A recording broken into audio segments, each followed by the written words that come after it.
भीमालाच मारण्याचे हे सगळे प्रयत्न होते, अर्जुन किंवा युधिष्ठिराला नाही. याच्यावरून दिसतं की खलनायकांचा प्रमुख शत्रू हा भीमच होता, बाकी कोणी नाही. धृतराष्ट्राने ते पुढे स्वतःच उद्योग पर्वात कबुली जबाब दिला आहे. नाहीतरी आमच्या कौरव पांडव संघर्षाला कारण हा भीम पराक्रमी भीमच आहे, हे स्पष्ट तो म्हणतो आहे. याच्यावरून आपल्याला दिसतं की खलनायकांच्या डोळ्यापुढे एकमेव शत्रू होता, तो म्हणजे भीम. आता या खलनायकांना कुणी पराभूत केलं? त्याचं उत्तर एकच, भीम. फक्त 100 कौरव होते. या 100च्या 100 कौरवांना एकट्या भीमाने ठार मारलेलं आहे युद्धामध्ये.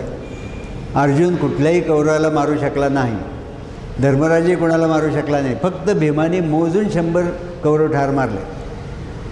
त्यातले प्रमुख म्हणजे दुर्योधन. या दुर्योधनाचं वैर लहानपणापासून चालू होतं.